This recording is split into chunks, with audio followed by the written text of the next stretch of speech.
नमस्कार दोस्तों। देखिए नेपाल में क्या हो रहा है। नेपाल में आगजनी हो गई, पार्लियामेंट में आग लगा दी गई। वहां पर क्या क्या हुआ, छोटी सी वीडियो में सब समझेंगे। और कैसे देश का युवा देश की पूरी धारा ही बदल देता है। ताकत क्या है देश के युवा की, ये नेपाल में दिखा दिया गया। देखिए ये प्रोटेस्ट जो है नेपाल में, ये जेंजी के द्वारा लाया गया है। यानी ये जेंजी वो है, जेंजी कहते किसको हैं? जेंजी आमतौर पर उन लोगों को कहा जाता है जो सन 2000 से लेकर के 2010 के बीच में जन्मी जो भी पॉपुलेशन है, 2010 क्या 2013-14 तक की, तो सन 2000 से लेकर के 2013-14 तक जन्मे जो भी लोग हैं उनको जेंजी की श्रेणी में रखा जाता है। अब यानी कि ये जो उम्र हुई यहां पर लोग जो लगभग 13 साल से लेकर के 11-12 13 साल से लेकर के तकरीबन 25-26 साल के जो लोग हैं ये जेंजी में आते हैं।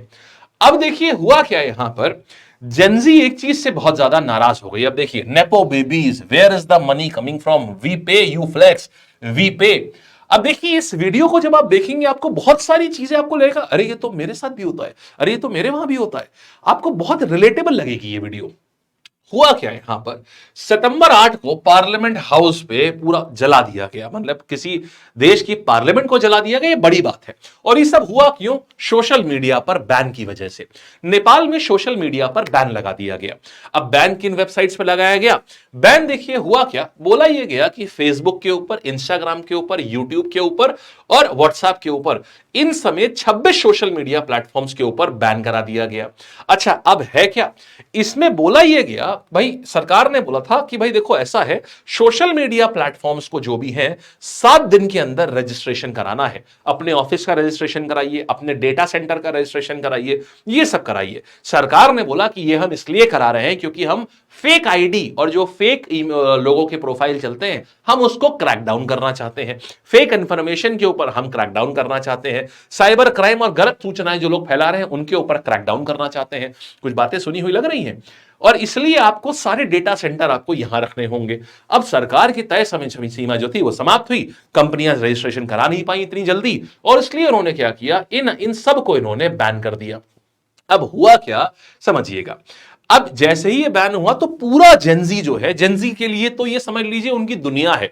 एक बार उनको ऑक्सीजन मत दो, लेकिन उनके लिए अगर आपने उनका फोन ले लिया तो फिर उनकी तो मौत वैसे ही हो जानी है, क्योंकि वो ऑक्सीजन है उनके लिए फोन। इंस्टाग्राम मतलब उनके लिए तो यही दुनिया है उनकी, इंस्टाग्राम से तो उनकी दुनिया शुरू शुरू होती है उनकी दुनिया। तो अभी क्या है, अच्छा अब हो क्या रहा था, ऐसा सरकार क्यों करा रही थी, इसके पीछे असली तर्क क्या है? एक्चुअल में सरकार वहां पर बहुत ज्यादा करप्शन के आरोप लग रहे थे। आरोप ये लग रहे थे कि आप करप्शन करते हैं, आपके अगेंस्ट अगर कोई भी बोले तो आप वहां पर उसको अकाउंट उसका फ्रीज करवा देते हैं, आप उसकी बोलती बंद करवा देते हैं। आपके बच्चे जो हैं वो बड़ी बड़ी गाड़ियों में घूम रहे हैं, सरकारी योजनाएं जो होती हैं वो आपकी बच्चों की कंपनियों को फायदा ज्यादा पहुंचाती हैं रादर देन जनता को फायदा पहुंचाने की। ऐसी खबरें सबूत के साथ में सोशल मीडिया पर आ रही थी, जिस कारण से यूथ उसको बहुत शेयर कर रहा था। कुछ आप कनेक्ट कर पा रहे होंगे इस बात से। अब क्या हो रहा है, अब इसी बात पे यूथ आग बबूला हो रहा था और सरकार के विरुद्ध धीमे धीमे जो आक्रोश था वो बढ़ता चला जा रहा था। सरकार ने सोचा भाई इस आक्रोश को कम करने का सबसे अच्छा तरीका है सोशल मीडिया ही बैन कर दो, ना रहेगा बांस ना बजेगी बांसुरी। तो सरकार ने यही किया, लेकिन उन्होंने सोचा था जेंजी इससे शांत हो जाएगा, लेकिन जेंजी कहां रुकने वाला, जेंजी सड़कों पे उतर आया और वहां पर भयंकर बवाल हो गया। खास बात यह रही कि इस पूरे, आप ये देखिए ये पूरा प्रोटेस्ट है, जेंजी ने हथियार उठा लिए। अरे ये पबजी खेलने वाले लोग हैं, इनको हथियार चलाने भी आते हैं क्योंकि यही प्रैक्टिस करते रहते हैं दिन भर। सरकार को पता नहीं थी ये सारी बात, ये देख रहे हैं सबके हाथों में हथियार है। इन सब ने ये सड़क पे आ गए, यहां पार्लियामेंट में आग लगा दी यहां पर, और ये समाचार जो यहां का समाचार पत्र ऑफिस है यहां पर आग लगा दिया, साथ ही संसद भवन में आग लगा दी है। ये देखिए ये यहां के हालात हैं इस समय, हिंसा होती चली गई यहां पर। अब जब पुलिस ने जवाबी कार्यवाही करी तो 19 लोगों की मौत हो गई यहां पर।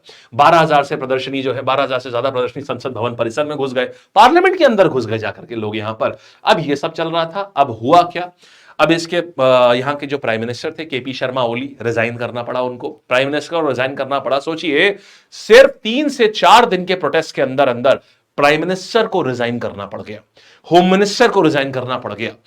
और यहां पर सबसे बड़ी बात है, जेंजी ने क्या किया, उन्होंने बोला कोई पॉलिटिकल पार्टी नहीं चाहिए हमें, कोई पॉलिटिकल पार्टी नहीं चाहिए, किसी का हमें साथ नहीं चाहिए, हमारा ये अपना। उन्होंने अपने आप को जानबूझ के पॉलिटिकल पार्टी से दूर रखा, बोले तुम सब एक ही थाली के चट्टे बट्टे हो, तुमसे हम अपने आप को अलग रखेंगे और हम अपनी मुहिम अपने आप चलाएंगे। और सड़कों पर उतरे और बदलाव लेकर के आ गए। मैं ऐसा मत सोचना मैं आपको ऐसा करने को बोल रहा हूं, है ना, आप अंदर तक ऐसा सोच रहे हो हम भी करेंगे। नहीं, मैंने ऐसा, मैं कुछ नहीं कह रहा हूं, मैं बिल्कुल ऐसा नहीं बोल रहा हूं, मैं सिर्फ नेपाल में क्या हुआ आपको ये बता रहा हूं। ठीक, तो ये देखिएगा, अब ये पूरा मैसेज देखिएगा, सभी जनजी नेपाली युवाओं को संदेश। आज का आंदोलन ना किसी पार्टी, ना नेता, ना किसी सेलिब्रिटी का है, यह हम सभी जनजी युवाओं का आंदोलन है। यहां किसी को नेता नियुक्त नहीं किया जाता है, नेता बनने की कोशिश मत करो, सभी युवा नेता हैं। कोई भी अवसर की तलाश में खुद को आगे दिखाते हुए नाम कमाने का खेल खेलता है, कृपया दूर रहें। कलाकार, हस्तियां, कोई भी जो राजनीतिक भेष में आए, अगर सच में सपोर्ट करना है तो जवान बनकर आओ, हमारी लाइन में खड़े हो जाओ, लेकिन यह अपनी फिल्म, संगीत, प्रचार का मंच नहीं है। हमें छुओ मत, हमारी चाल खराब मत करो। यह आंदोलन हमारे भविष्य, हमारी आवाज, हमारी आन बान और शान के लिए है। कोई हिंसा नहीं, कोई नफरत नहीं, सिर्फ शांतिपूर्ण उदय की आवाज कर रहे हैं। जो लोग इस देश और युवाओं के भविष्य की चिंता करते हैं, आओ हाथ मिलाएं। आज हम सब एक स्वर में बोलते हैं, जनजी का युग शुरू हो चुका है, अब हम रुक नहीं सकते, अब हम अपने हक के लिए लड़ेंगे। वेक अप नेपाल, ये वॉर कराई दी गई थी। तो ये है पूरी कहानी दोस्त, क्या हुआ नेपाल में। प्राइम मिनिस्टर साहब रिजाइन कर चुके हैं, प्रेसिडेंट साहब ने कमान संभाल ली है, अब आगे क्या होता है, जो भी डेवलपमेंट होंगे हम आपको जरूर बताएंगे। आप किसके साथ में ये बताइए, क्या जेंजी है, क्या आप इस फैसले के जेंजी से खुश हैं, या आपको लगता है नहीं, कानून व्यवस्था पे ऐसे नहीं होना चाहिए और पॉलिटिशियन से बिलीव रखना चाहिए, वो धीमे धीमे सब कुछ सही कर देंगे। ये बात, अपनी राय, आप कितना सहमत है ये जरूर बताइएगा नीचे कॉमेंट में। ठीक है, धन्यवाद।